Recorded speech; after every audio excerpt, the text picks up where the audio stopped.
वर्ण जो है भाषा की सबसे छोटी इकाई होती है। ठीक है, जैसे हम कुछ भी बोल रहे हैं तो ध्वनि निकल रहा है ना, तो जो हमारी ध्वनि निकल रही है वही हमारा क्या है, वर्ण है, इकाई नहीं हो सकता है। यानी वर्ण जो है हिंदी भाषा की क्या है, सबसे छोटी इकाई है। जैसे में अ, आ, क, ट, म कुछ भी ले सकते हैं, अ, आ या क, ख, ग, घ, का जो भी अक्षर होगा वह सब हमारा क्या होता है, वर्ण कहलाएगा। वर्णों की संख्या जो है 52 होती है।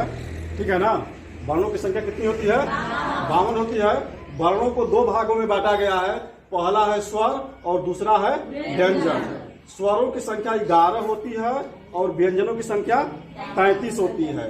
जो स्वर होता है अ से लेकर अ तक और जो व्यंजन होता है वह क से लेकर ह तक। इसके अलावा अयोगवा यानी दो अयोगवाह होते हैं और जो दो अयोगवाह होता है वह होता है अंग और अ। यानी अंग और अ को हम लोग अयोगवाह कहते हैं।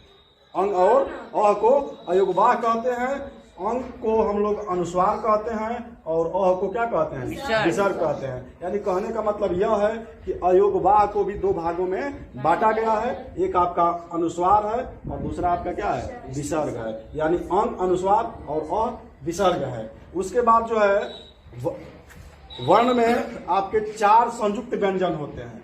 कितने संयुक्त व्यंजन होते हैं, 4। और वो जो 4 संयुक्त व्यंजन होते हैं वह है छ, त्र, ज्ञ और स्र।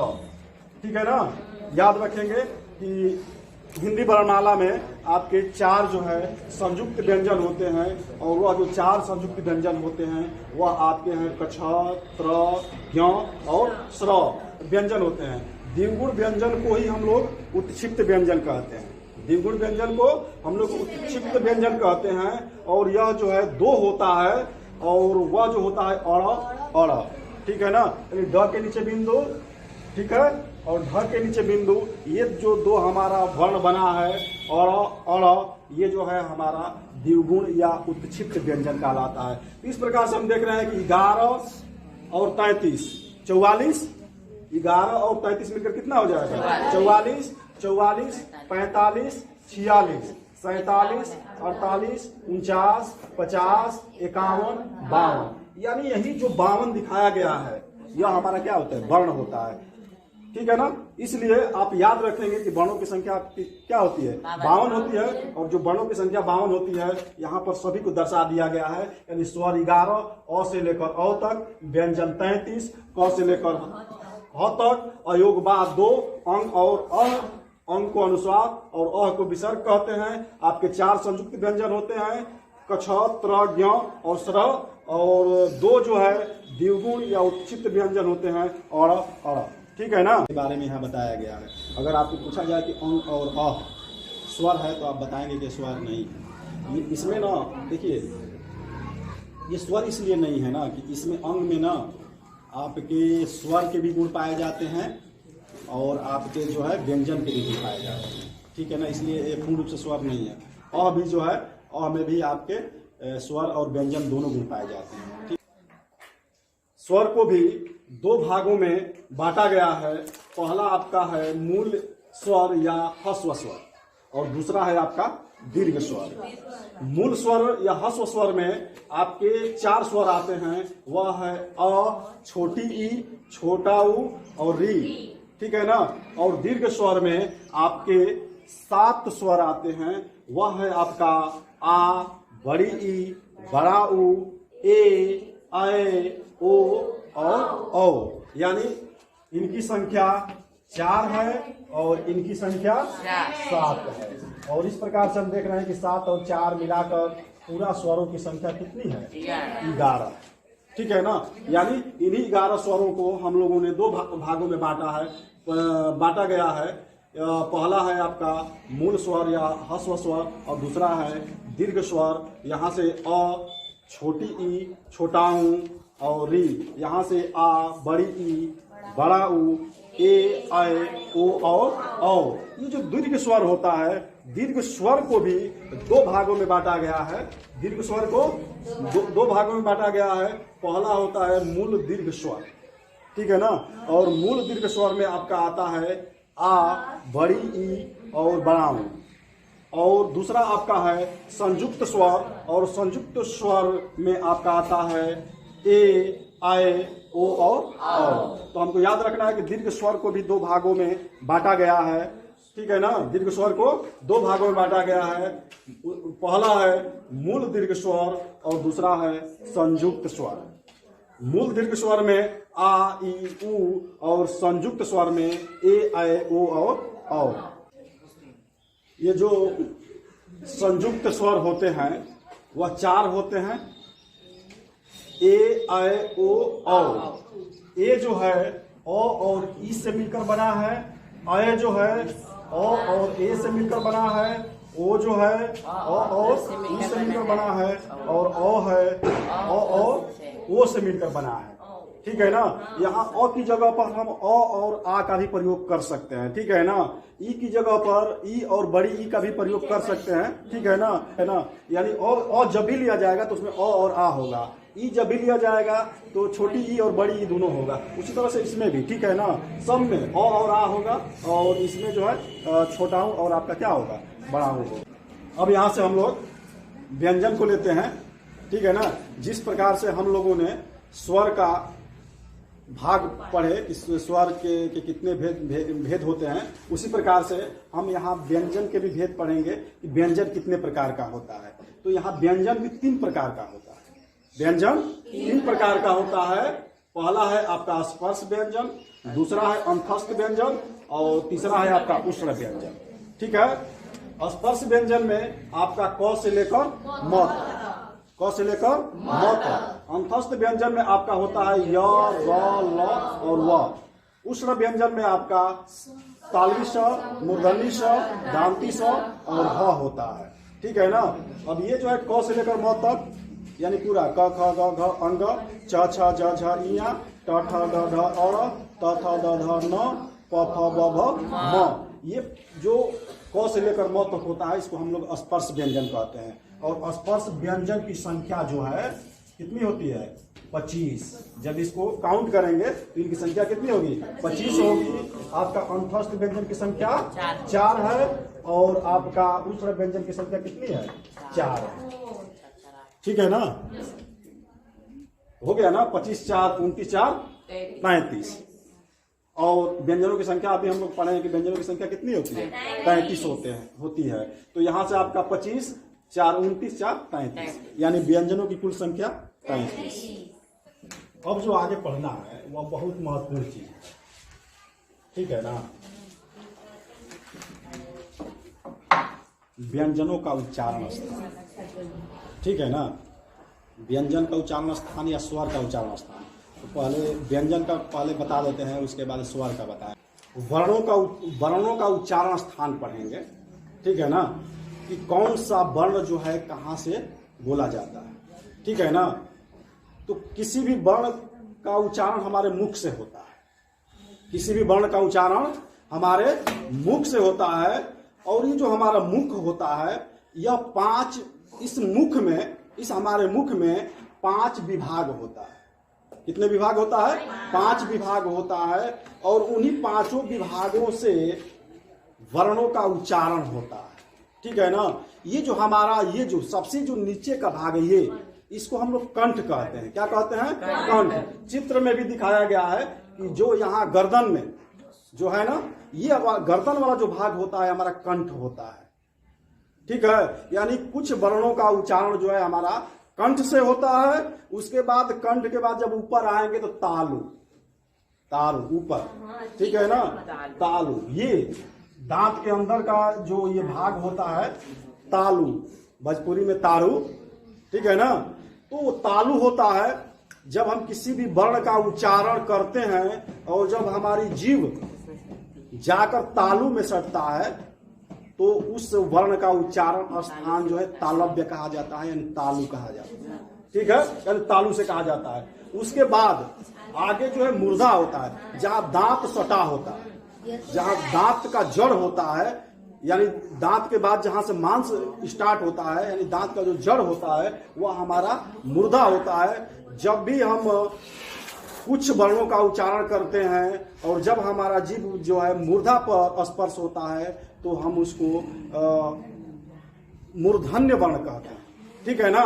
उसके बाद मूर्धा के बाद जो है आपका दांत, ठीक है ना। जब हमारी जीभ जो दांत से संपर्क होती है, स्पर्श होती है, तो उसको हम दंत व्यंजन कहते हैं, ठीक है ना। उसको हम क्या कहते हैं? दंत व्यंजन कहते हैं। उसके बाद कुछ वर्णों का उच्चारण करने पर ओठ का प्रयोग होता है तो उसको हम ओष्ठ व्यंजन कहते हैं, ठीक है ना। तो बिल्कुल क्रम से है आपका, पहले कंठ, उसके बाद तालु, तालु के बाद मूर्धा, मूर्धा के बाद दांत और दांत के बाद ओठ, बिल्कुल क्रम से है। बिल्कुल क्रम को याद रखेंगे। कंठ, तालु, तालु के बाद मूर्धा, मूर्धा से नीचे दांत और दांत के बाद जो है सबसे बाहर ओठ है। इस क्रम को याद रखेंगे तो हम जो है किसी भी वर्ण का उच्चारण स्थान जो है आसानी से क्या कर सकते हैं, बता सकते हैं। तो यहां से देखते हैं व्यंजनों के उच्चारण स्थान में सबसे पहले हम स्पर्श व्यंजन को लेते हैं कि जो स्पर्श व्यंजन होते हैं उनका उच्चारण स्थान मुख के किस किस भाग से होता है, ठीक है ना। जो स्पर्श व्यंजन है उनका जो उच्चारण स्थान है वह मुख के किस किस भाग में होता है, यहाँ से हम लोग देखेंगे। यहाँ से हम लोगों ने क ख ग घ को लिखा गया है, क ख ग घ अंग च छ ज झ ञ ट ठ ड ढ ट थ द ध न प फ ब भ म।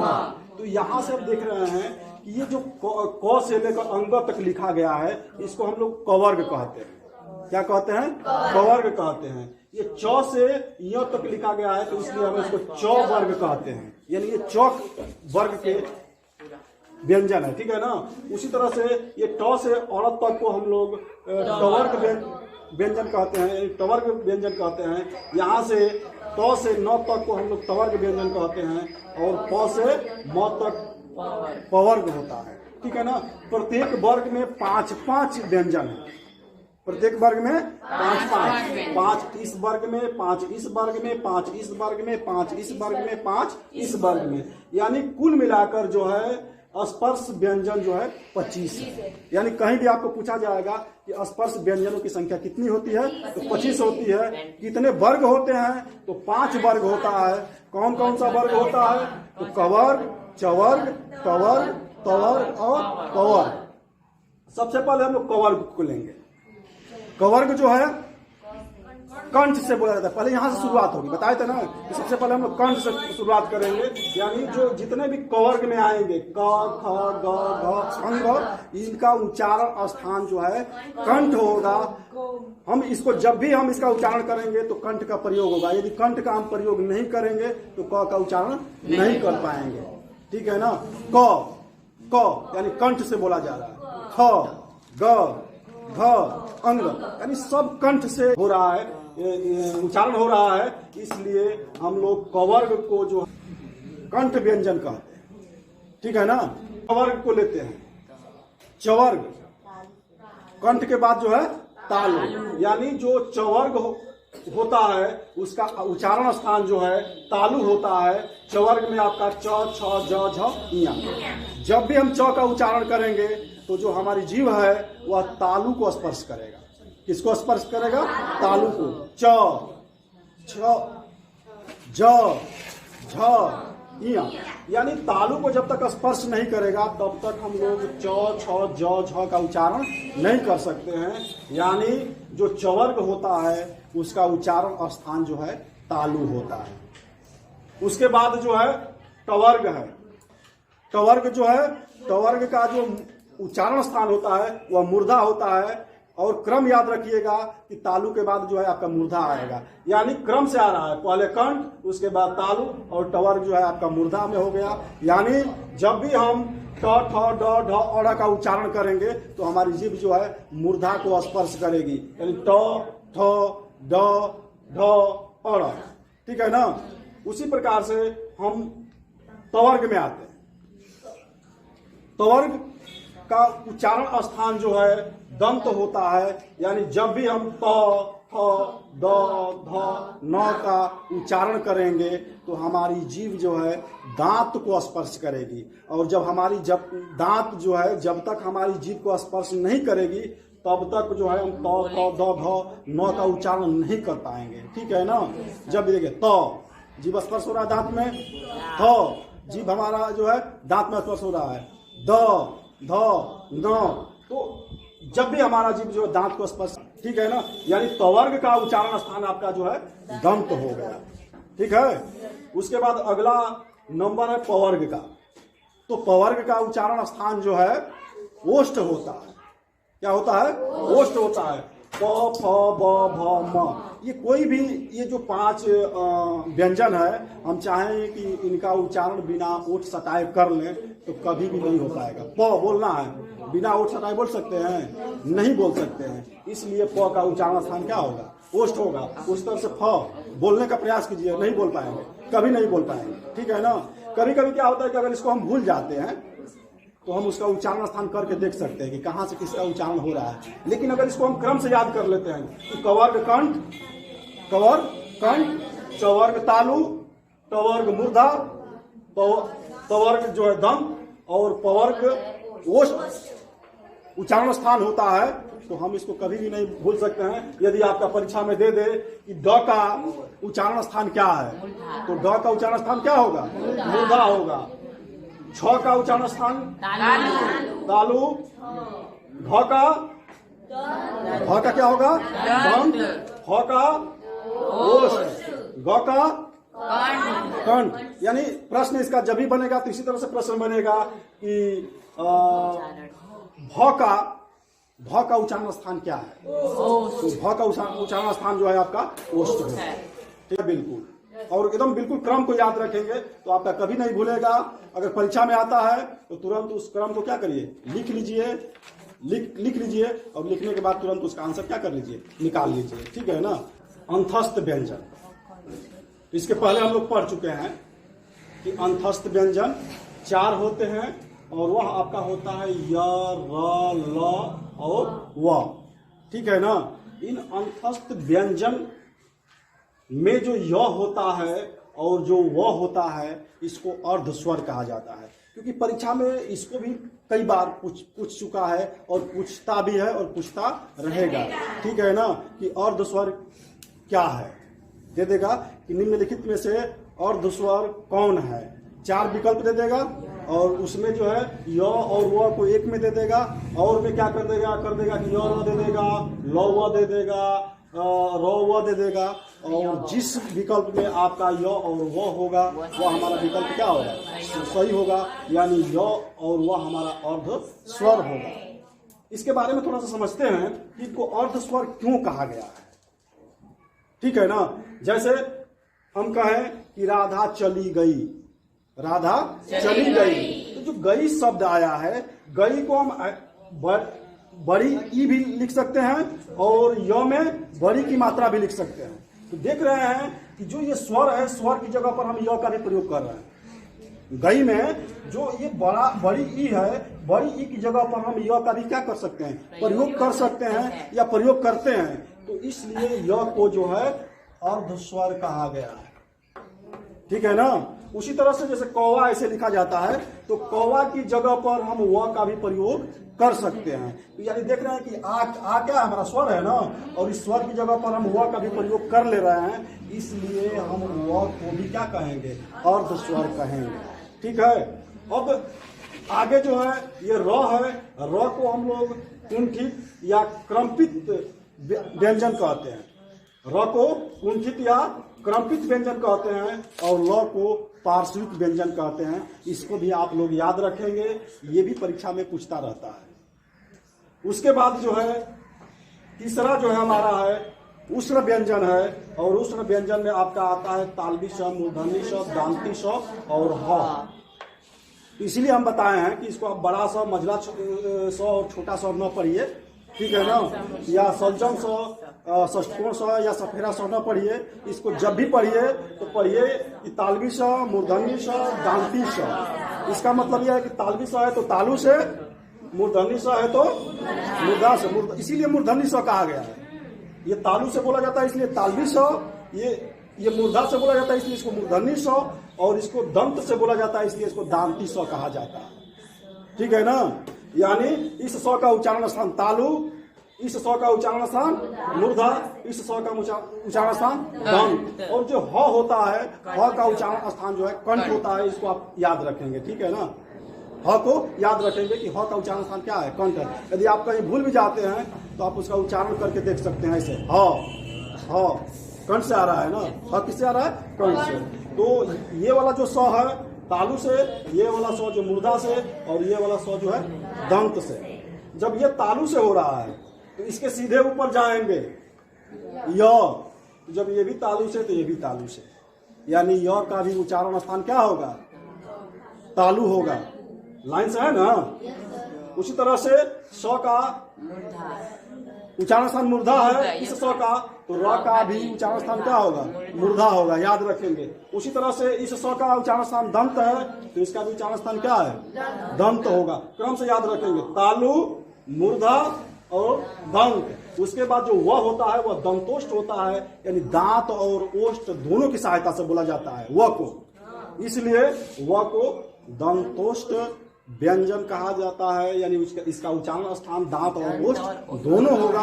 और वह को परीक्षा में बार बार पूछता रहता है कि वह का उच्चारण स्थान क्या है। ठीक है ना।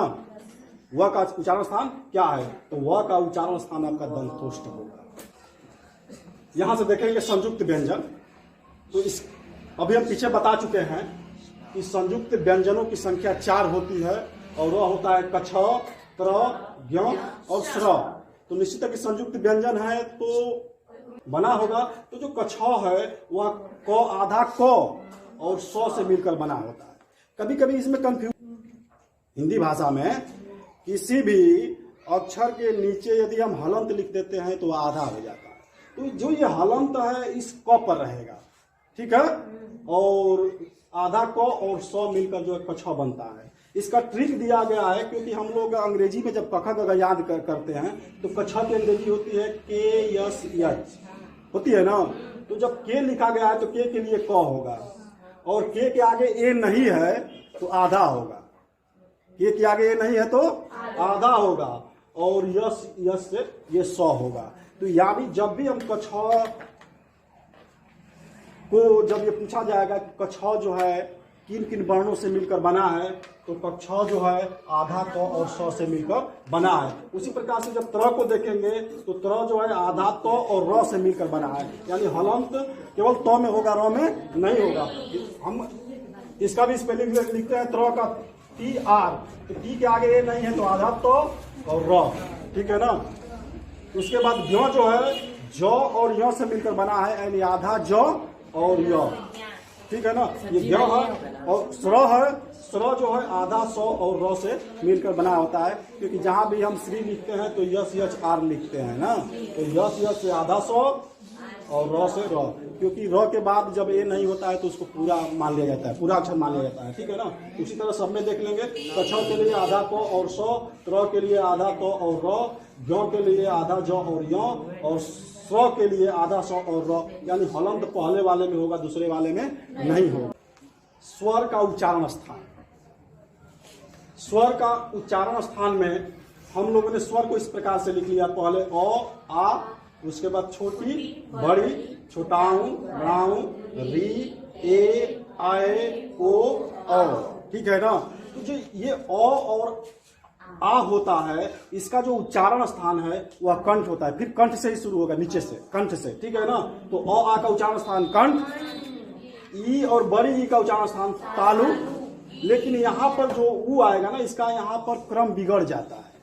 तालु के बाद मूर्धा आना चाहिए, लेकिन मूर्धा के बाद पहले ओष्ठ है। इस चीज को याद रखिएगा कि यहाँ इसमें यहाँ क्रम बिगड़ जाता है, और ऊ और बड़ाऊ ऊ का उच्चारण स्थान ओष्ठ होता है। क्योंकि जब भी ऊ का उच्चारण करेंगे ना, जब भी हम ऊ का उच्चारण करेंगे तो ओठ का प्रयोग होगा। ऊ हो रहा है ना।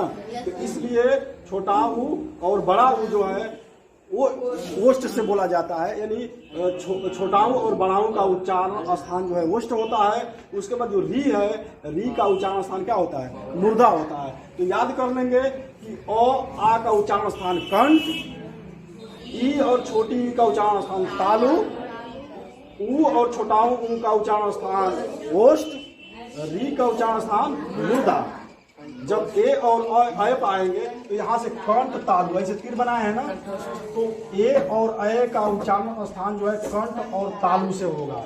ये दोनों से मिलकर होगा, इसलिए हम ऐसा चिन्ह बना दिए हैं। चिन्ह को याद रखेंगे तो कभी भूलेगा नहीं। यानी ए और अ का जो उच्चारण स्थान है वह कंठ तालु होगा, और कंठ तालु को हम कंठ तालव्य भी कहते हैं। ठीक है ना, कंठ तालु को कंठ तालव्य भी कहते हैं। उसी तरह से ओ और औ का उच्चारण स्थान होगा कंठ और ओ। यानी यहाँ कंठ से ये तीन जो चल कर आया है, कंठ से कहाँ तक, ओष्ठ तक, और ये हमारा हो जाएगा कंठ और ओष्ठ यानी कंठोष्ठ। क्यों? क्योंकि हम लोगों ने ए आए ओ औ को जब संयुक्त स्वर पढ़ रहे थे तो उसमें यह बताया गया था कि ए जो है अ और ई से मिलकर बना है। अ और ई से मिलकर बना है, तो इसलिए कंठ और तालु, यानी इसका उच्चारण स्थान क्या हो जाएगा, कंठ और तालु। और ओ को बताया गया था कि अ और उ से मिलकर बना है। किससे मिलकर बना है, अ और उ से, तो इसलिए इसका जो स्थान होगा कंठ और ओष्ठ होगा, यानी कंठोष्ठ। ठीक है ना, तो बिल्कुल आसानी से भी हम इसके क्रम को याद कर सकते हैं कि अ आ का उच्चारण स्थान क्या होगा, ई बड़ी ई का उच्चारण स्थान क्या होगा, ऊ और छोटा ऊ और बड़ा ऊ का उच्चारण स्थान क्या होगा, री का क्या होगा, ए का क्या होगा, ए का क्या होगा, ओ और औ का उच्चारण स्थान क्या होगा। इस प्रकार से हम देख रहे हैं कि अ और आ का उच्चारण स्थान कंठ है, छोटी ई और बड़ी ई का उच्चारण स्थान तालु है, छोटा ऊ और बड़ा ऊ का उच्चारण स्थान ओष्ठ है, री का उच्चारण स्थान मूर्धा है, ए और अ का उच्चारण स्थान जो है कंठ और तालु है, ओ और औ का उच्चारण स्थान जो है कंठ और ओष्ठ है। ठीक है, नासिक के व्यंजन के बारे में पढ़ते हैं। नासिक के व्यंजन क्या होता है, तो अभी हम लोग पीछे पढ़े हैं स्पर्श व्यंजन, और स्पर्श व्यंजन का हम लोग वर्ग बनाए थे वर्ग ना। तो जो वो स्पर्श व्यंजन का जो वर्ग होता है, वर्ग का जो 5वां वर्ण होता है यहाँ पर, वही हमारा क्या होता है, नासिक के व्यंजन होता है। यानी अंग, यानी कवर्ग का अंग, चवर्ग का इया, टवर्ग का और, तवर्ग का न और पवर्ग का म। यानी अंग, इया, और, न और म जो है हमारा नासिक के व्यंजन होता है। ठीक है ना, यानी इसको हम नाक से भी बोलते हैं, यानी कंठ के अलावा नाक से भी बोलते हैं, तालु के अलावा नाक से बोलते हैं, और को मूर्धा के अलावा नाक से भी बोलते हैं, न को दंत के अलावा नाक से भी बोलते हैं, और म को जो है ओष्ठ के अलावा मतलब नाक से भी बोलते हैं। यानी इनका जब उच्चारण स्थान होगा तो इसमें दोनों आएगा, यानी अंग का उच्चारण स्थान कंठ और नाक दोनों, कंठ और नाक दोनों। य का उच्चारण स्थान तालु और नाक दोनों होगा, और का उच्चारण स्थान जो है मूर्धा और नाक दोनों होगा, न का उच्चारण स्थान जो है दंत और नाक दोनों होगा। उसी प्रकार से म का भी उच्चारण स्थान जो है आपका ओष्ठ और नाक दोनों होगा। ठीक है ना, इसीलिए अंग, य, और न और म को, अंग, य, और न और म को हम लोग नासिक के व्यंजन कहते हैं। चूंकि यह जो है स्पर्श व्यंजन का 5वां अक्षर है, इसलिए हम इसको पंचमाक्षर भी कहते हैं। पंचमाक्षर यानी जब इसका संधि विच्छेद करेंगे तो पंचम अक्षर हो जाएगा, यानी 5वां अक्षर। ठीक है ना, इसका दूसरा भी नाम है, कहीं भी अगर पंचमाक्षर आ जाता है तो समझ लीजिए कि पंचमाक्षर का मतलब अंग, य, और, न और म होगा। ठीक है ना, जब हम ये जो नासिक के व्यंजन होता है, जब हम इसका प्रयोग करते हैं, तो जब नासिक के व्यंजन को बिंदी के रूप में प्रयोग करते हैं तो उसको अनुस्वार कहते हैं, और जब चंद्र बिंदु के रूप में प्रयोग करते हैं तो उसको अनुनासिक कहते हैं। क्या कहते हैं? अनुनासिक कहते हैं। यहाँ से हम लोग देख रहे हैं नासिक व्यंजन का कुछ प्रयोग देखते हैं कि नासिक व्यंजन का प्रयोग कहाँ कहाँ पर होता है। क्योंकि हम लोग पढ़ते आ रहे हैं हिंदी में, जैसे कुछ शब्द है गंगा और पंचम है, घंटा है, तो कुछ शब्दों में तो हम जानते हैं कि कहाँ पर इस औरा का प्रयोग होता है, लेकिन ज़्यादातर जो है हम आधा अंगों और आधा यो का प्रयोग नहीं जानते। जब भी हम जहाँ पंचम आता है इस प्रकार से तो हम पंचम पढ़ लेते हैं, लेकिन हमको यह नहीं पता है कि यह जो आधा नौ जो है किस वर्ण से बना है। गंगा आ गया है, गंगा भी पढ़ते आ रहे हैं, लेकिन हमको पता नहीं है कि यह जो गंगा पर जो ये आपका अनुस्वार आया है यह किस वर्ण से बना है। ठीक है ना। तो यहाँ से देख रहे हैं कि गंगा जब भी लिखा जाता है ऐसे लिखा जाता है। क्या लिखा जाता है? गंगा, यानी ग आधा अंग और गम्या का मंत्रा गा, गंगा। लेकिन जब हम इस आधा अंग को अनुस्वार के रूप में प्रयोग करेंगे तो ग पर क्या हो जाएगा? बिंदु हो जाएगा। यानी गंगा इस तरह से भी लिख सकते हैं, यानी गंगा ऐसे भी लिख सकते हैं, ऐसे भी लिख सकते हैं। ठीक है ना। लेकिन गंगा को हम कभी भी ऐसे नहीं लिख सकते हैं, गलत हो जाएगा। क्योंकि गंगा का जब ये जो अनुस्वार प्रयोग हुआ है वह आधा अंग के जगह पर हुआ है। ठीक है ना, समझ में आ रहा है ना। उसी प्रकार से ये पंचम ऐसे लिखा जाता है, प आधा य च और म। तो जब हम इसको अनुस्वार के रूप में बदलेंगे तो ये आपका बिंदु हो जाएगा, पंचम हो जाएगा। ठीक है ना। और घंटा में आधा और लिखते हैं, ठीक है ना, घंटा में आधा और लिखते हैं, और जब इसको अनुस्वार के रूप में बदलेंगे तो घंटा ऐसे हो जाएगा, यानी घ पर बिंदु हो जाएगा। ठीक है। उसी प्रकार से मेरा नाम है संतोष, संतोष में आधा नौ का प्रयोग किया गया है। ठीक है ना।